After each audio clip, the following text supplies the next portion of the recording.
Bonjour les amis. Qui donc? Une comédie d'espionnage réalisée par Emmanuel Nakache et qui m'a fait passer un bon petit moment dans ma salle de cinéma préférée comme d'habitude.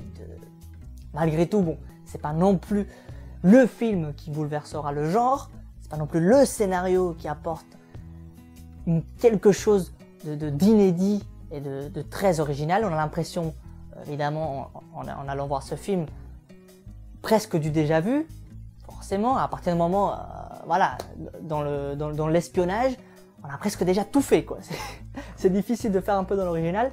Et malgré tout, le film arrive à apporter quelque chose, notamment vers le grand bouleversement de fin, qui est bien trouvé, bien écrit, et qui en plus est drôle. Donc pour une comédie d'espionnage, on peut pas faire mieux. Vraiment, c'est un truc qui est parfait dans ce film, c'est ça. Vraiment. On peut pas lui enlever ce point-là. Le scénario.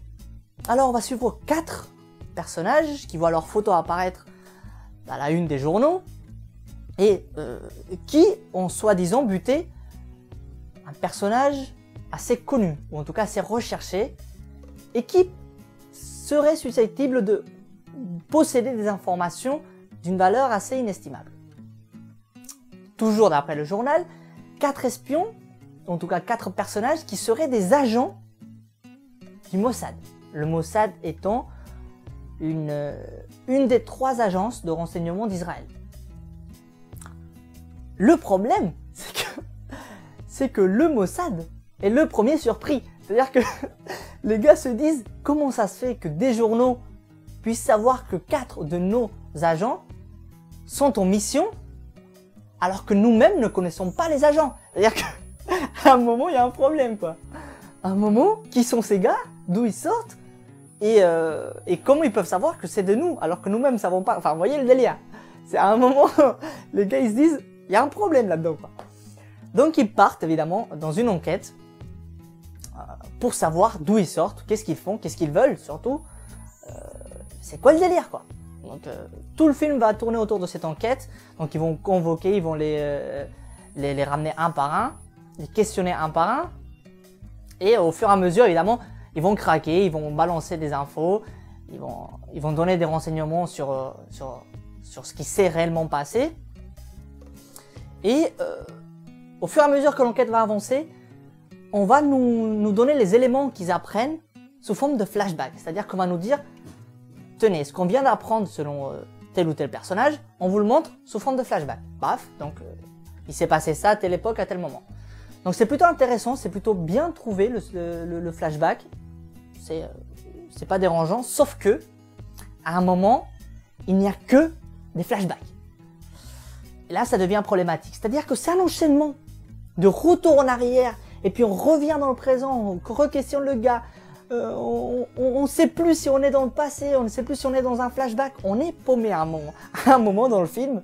Vraiment, je vais vous dire, je ne savais plus ce qui se passait dans le film, dans l'histoire. J'étais perdu. J'étais perdu. Et c'est dû vraiment à cause du montage, à cause de cet abus du flashback. Parce que trop de flashback, bah, ça tue le flashback, quoi. À un moment, ça ne va plus. Donc oui, ça a été vraiment un des petits problèmes qui m'a complètement largué à un moment dans l'histoire. Je ne savais plus où on était.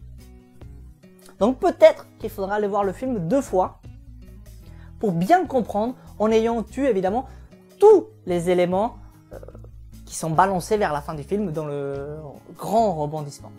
Peut-être qu'il faudra aller le voir 2 fois, même si bon, un film n'est pas fait pour qu'on soit obligé d'aller le voir 2 fois pour le comprendre. Mais bon. Qui sont les 4 personnages qu'on suivra évidemment tout au long de cette aventure, de ce périple? Il y a évidemment Tomer Sisley qui fait un peu le genre leader, quoi, le chef du groupe, qui dirige toute cette mission.